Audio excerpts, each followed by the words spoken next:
Hey, True Believers, Englentine here with another weekly DC Comics Ranked.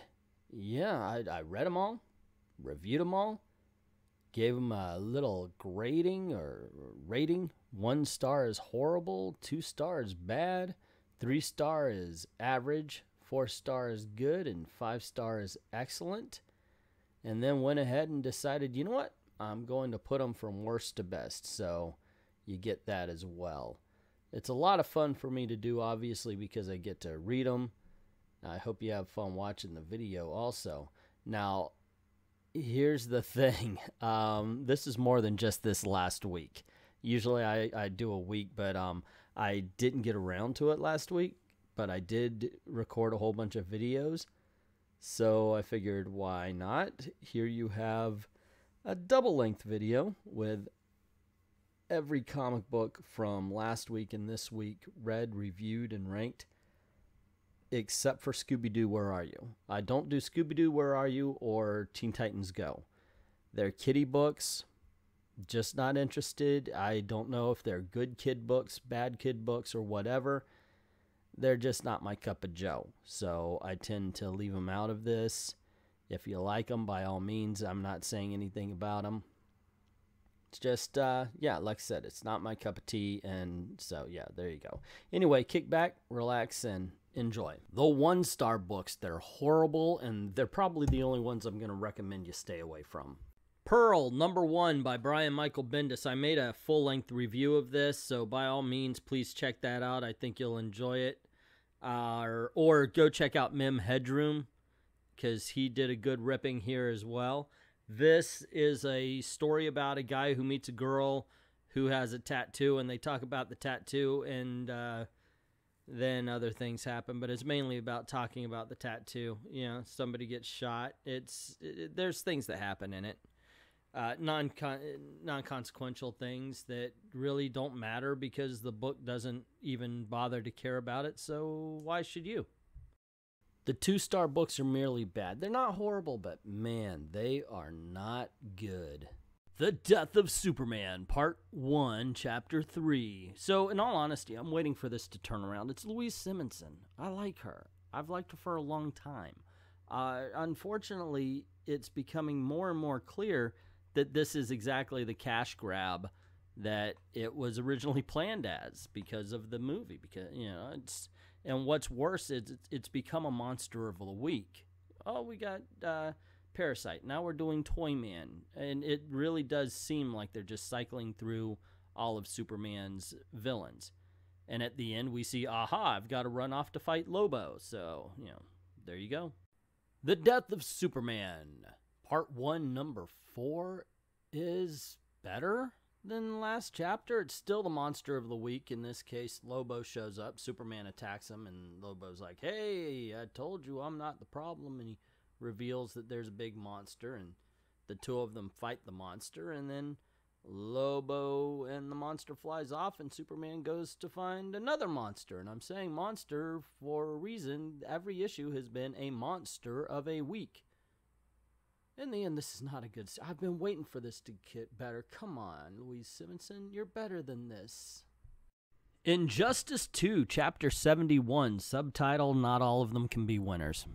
Seriously, this is a talky chapter, and it's not even a very interesting one at that. I was checking out, tell you the truth. It took me longer than it should have to read something this short, because these chapters are actually very easy and very quick to read. And this one was a slow, I just didn't like it. It was slow burning. Yeah, sorry, gang. I wish I could say more. I wish I could say better things. But in this particular instance, I just didn't care for Injustice 2. Maybe next time. Batwoman, #18. So I've been praising Batwoman for quite a bit. You know, it's a decent story. And, yeah, surprisingly enough, it's one of the sleepers of DC's rebirth is what I would say. And then they put out this issue. I didn't like it, guys. I'm sorry. I just thought it was a weak ending to the Clock King storyline. It was ridiculous. And then DC's got pretentious this week because we have one more long speech about a life lesson on love and acceptance at the end. where I was just thinking, snore and shut the book. The Flash number 53. Okay, so Trickster has the Strength Force, and it's basically Hulk, Trickster versus the Flash and Captain Cold, while Flash is wondering if he should trust the Captain Cold. It's a filler issue. That's the most I could say about this. I mean, they're writing a story, they're drawing the art, and it's good. It's just not exactly compelling, to tell you the truth. I'm not getting a, hey, everything's gonna end if you don't stop the Trickster and his new strength thingy going on. I don't know. Not good. Wonder Woman number 53. Man, I want to be able to tell you that every issue of Wonder Woman is wonderful, fantabulous, but this storyline has just, it's fallen flat. She's gone to Mexico. It has some good covers. This one's okay. This is not the one I'm talking about, but I love the vacation covers with Wonder Woman. But what's inside is just bland.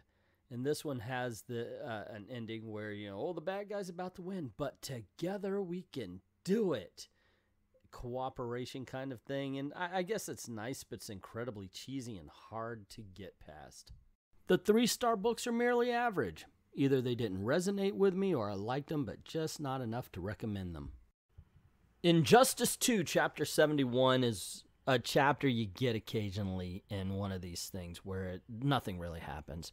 And nothing really happens here. What this is set up for is to say, hey, the apes are on their way, and these are the stakes. So they show us a lot of children running around the White House, so forth and so on, and that there's going to be trouble when Grodd gets there because they have to protect the families and the kids and so forth and so on. Not a particularly exciting chapter of the story, but in order to get the whole thing, you need a spot like this. It's not bad. It's just, The Wildstorm. This is not a book I would usually read. I gave it to Jack. I've really ignored it for the longest time just because I wasn't a big fan of the original version. This is cool. I like the characters in it. This girl lives in the internet for some reason, and another one visits. So she's like, hey, let me help you out with this. Let me help you, you know. It's not exactly an action-packed issue. It's more of a character issue, which I'm glad considering this was my jump-on point to the Wildstorm, and it worked. Cave Carson, number 6. So there's a line in the movie Tootsie where Bill Murray's talking to some girls, and he says, I don't want somebody to watch my play and say, hey, man, I saw your play the other day. It was great. It was fantastic, or it was bad, whatever. I want somebody to come in and say, dude, I caught the play the other night. What happened? And that's what I kind of feel when I read any young animal book. It's, in this case, Cave Carson, where I was like, okay, I read the other one. What's going on? It finally straightens out and got entertaining, but it took a few pages before it did. Otherwise, Young Animal has always been weird for weirdness' sake, and I can't rightly recommend it. Batman, Kings of Fear. Now, aside from the art, which I love, by the way, I'm just a big fan, I have to say this book reminds me of the kind of comic that would come with something. Like if you bought the action figure, you would get the comic, and it was always kind of a half-assed story that was put in there. Fun, it's entertaining, it's enjoyable, but it's about Dixie Cup deep. That's how I felt about this. Now, and there's also a scene where he beats up every one of his rogues gallery by turning out the lights and then just fighting them. Why doesn't he just do that in every issue? Silencer number 8. So I have been enjoying the Silencer series. It has been entertaining. That being said, you don't go to a theme park in a bikini top and a sari or whatever it is. I don't know. Was it a boardwalk thing? It was so distracting because I'm so used to theme parks. And the rest of the story was just kind of bland and dull. I don't know. There's a lot of stuff that kind of pulled me out of the story. However, I did like the ending. It made it quite interesting to see what happened next. Next may be good. This one, average at best. Now, usually I'm not a big fan of Harley Quinn, but Harley Quinn number 48 is, I've got to say, it's been continuing the quality from the last storyline where she went to Apocalypse, and it's a lot of fun. It really is. This is not as crazed, like it doesn't go over the top or try too hard like they did in the earlier issues. And by reining it in, it actually becomes more enjoyable and more frantic than it actually was when it seemed to be trying too hard. So yeah, I'm pleasantly surprised by this book. Batman number 53. So, Cold Days.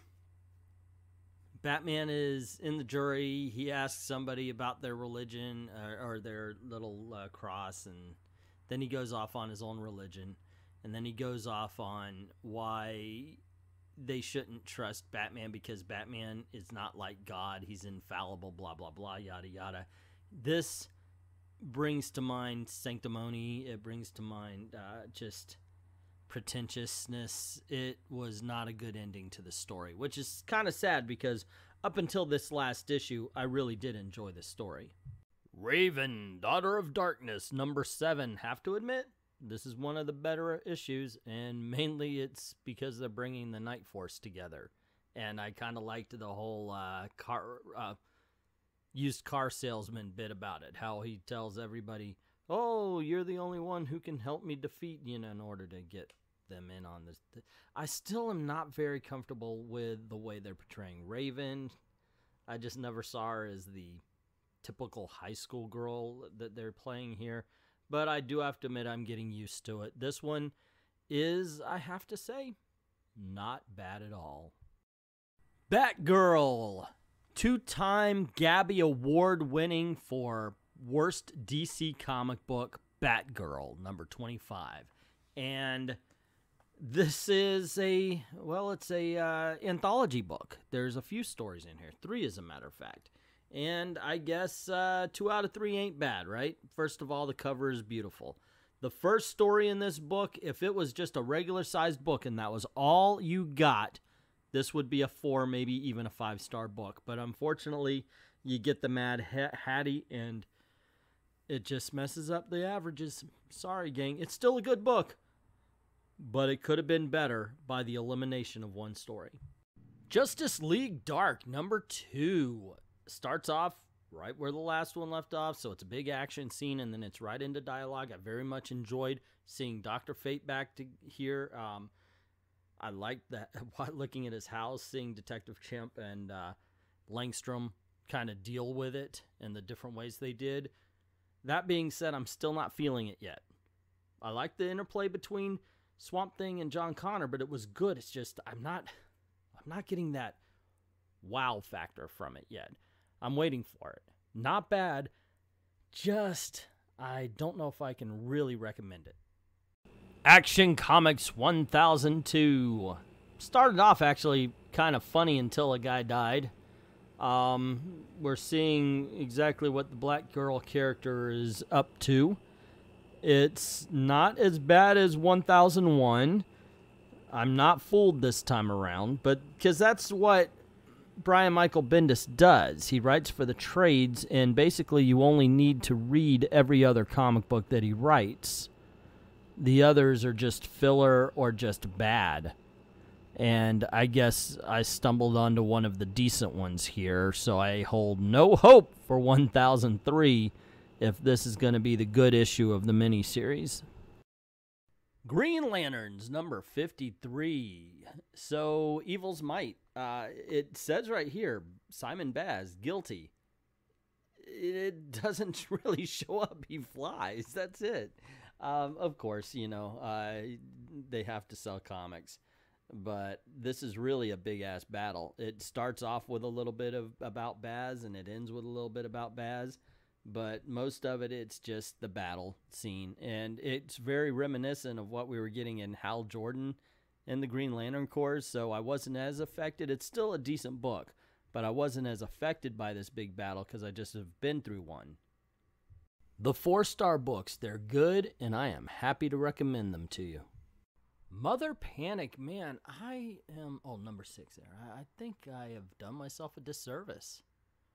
I didn't like the first series. I know I enjoyed the first chapter of this series, but because it's Young Animal, I kind of just brushed it off. I don't like a lot of the Young Animal titles. This is a good book. This is a very enjoyable book, I've got to say, and I remember liking the first issue, but I really haven't been paying attention to the last 4. But like I said, I think it's a disservice. The art's okay. It's kind of stumpy, but the story itself is very strong, and I can recommend this one. Archie meets Batman 66, number 2. I said it before, say it again. I love the Batman 66 books. I've loved the crossovers. This one is a lot of fun as well. It really is. So you have the Gotham villains in Riverdale, and now they're trying to recruit teenagers to help them commit their crimes during the daytime. And because, of course, teenagers are troublemakers. And, of course, they pick up Reggie. I mean, that's a given. But then they set their sights on Jughead. And it is just a ton of fun. Injustice versus the Masters of the Universe. I did not want to read this. In all honesty, I have to tell you, I'm not a big fan of He-Man. My brother was into it. He was, the kid's age. I was into girls and cars by that time. And actually, no, not the cars. I was a little young for that. But anyway, point being, I'm very happy I've read this. It's a lot of fun. I was actually quite surprised. I know the characters because my brother had all the toys, so it was easier to follow than I thought it would be. But I was actually surprised at how much I want to read the next issues just because of how fun this one was. The Terrifics, number 7. Still enjoying it. The Tom Strong part of this book is just tons of fun. I really do like that. And I also like the fact that they dealt with Rex having not Miracle Man, Metamorpho losing his power. I like the fact that they dealt with it properly. Said, hey, just because you don't have your power doesn't mean you don't have to come with us on every mission, which I thought, wow, okay, so that's going to be dangerous. I'm very interested in seeing where that leads. It's a good book. It's still strong. This issue is not as strong as some, but it's definitely better than others. Detective Comics 987. I like this. What are the Brainiac files? I don't remember them mentioning that, in all honesty. I did like, this is basically the forming of the Outsiders, it looks like. And I enjoyed the book, I've got to say. I do like the fact that Batman's stepping up and saying, I have to prove myself. And everybody else is like, no, you don't. Just go, let's go kick his ass and get it done with. And, of course, Batman goes by himself because he's Batman and ends up beating the guy because, once again, he's Batman, and that's what he does. And I'm very glad to see solo loner Batman, or at least somebody calling out the fact that you don't see solo loner Batman anymore, because that's been a point of contention with me about the character these days. Not here, though. This is still a pretty good book. Batman Beyond number 23 is a really good issue. We have the Scarecrow making everybody afraid of Batman, like the whole city. So it's basically him against a city of people he doesn't want to hurt, because ultimately it's Scarecrow that's doing this. And like I said, it's a good story. I like the Robin. I love the fact that they brought Jack Ryder into it. That's just been enjoyable and entertaining. Yeah, I've got to say, overall, Batman Beyond is one of those gems, one of those hidden gems I keep talking about. The New Challengers, number 4. This book continues to impress. It's like, I did not know it would be this good. I've been enjoying it, and this book is incredible. It's all about how they cheat death, and of course, until they didn't, but it's a really decent story. Not a big fan of this guy right here becoming a comic book character. I know that sounds weird because they're comic book characters, but this is the first time they actually had a costume, and it kind of looked weird in the setting. But otherwise, I can recommend The New Challengers pretty darn easily too. Damage number 8 continues its hit, miss, hit kind of thing, and this time it's a hit. I like this. It's all character, man. Seriously. From beginning to end. Yeah, they've got, like, chase, but there's no, like, real action. Damage doesn't burst out during the story. And it really works. It works because you get a chance to slow down and learn who this guy is, learn what happened to him. I really enjoyed this about this issue. And hey, the Unknown Soldier. You can't go wrong with the Unknown Soldier. So overall, Damage number 8 is a win. Injustice 2, Chapter 72. So as I announced on last chapter, Grodd is coming. And here he has arrived. And it is a grand battle indeed, especially when he's got Deadshot. Deadshot's got him dead to rights, and he just raises a little thing and blows Man-Bat's head off. I just loved that bit, man. But he does some damage here. This is a chapter to definitely check out if you're into Injustice 2 and you missed one or two. This is it. Check this one out. It is just badass. Justice League number 6 still continuing to pull on the nostalgia strings and bringing in the Legion of Doom Joker instead of Riddler this time. But they're there, and they basically kick the crap out of the Justice League. This is that issue, I guess. It's entertaining.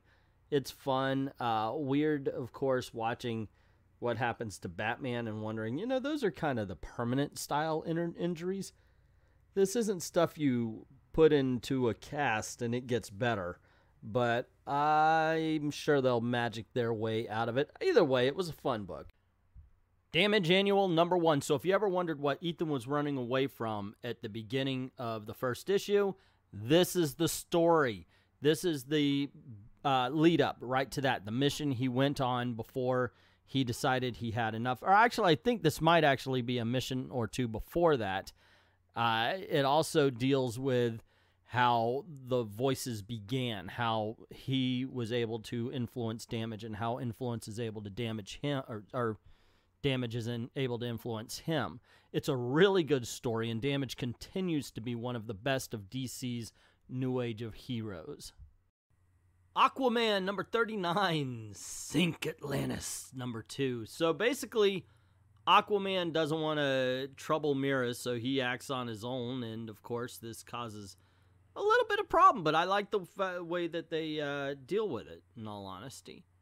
It wasn't overboard or overdrawn. The book itself is really good. I'm enjoying the Sink Atlantis storyline.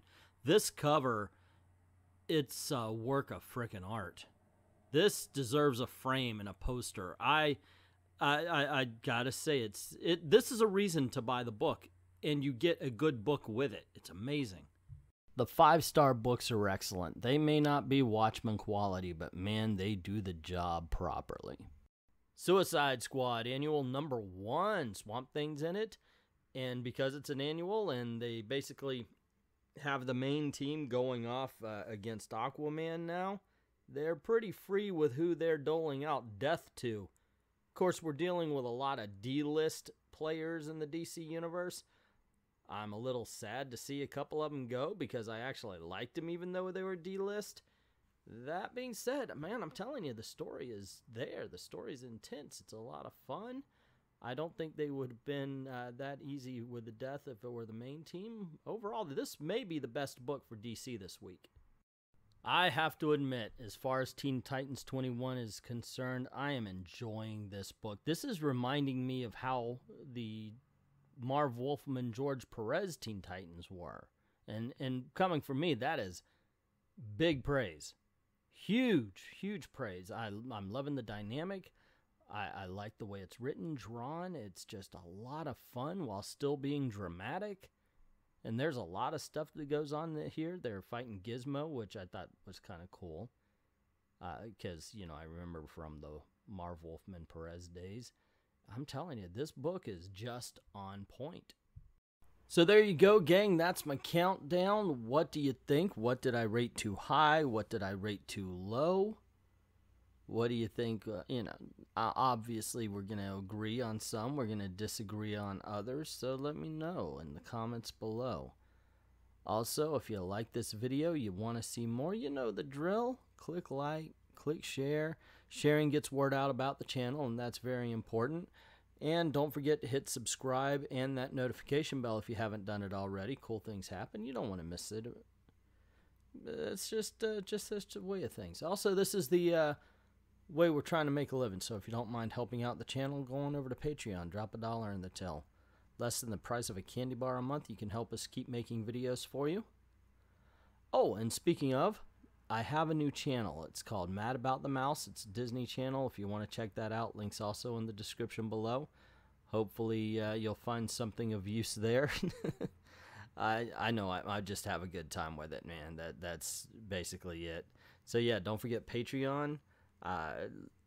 The Mad About the Mouse, both of them, the links are in the description below.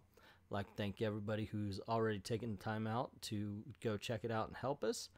And to everyone, all of the true believers, thank you very, very much for watching.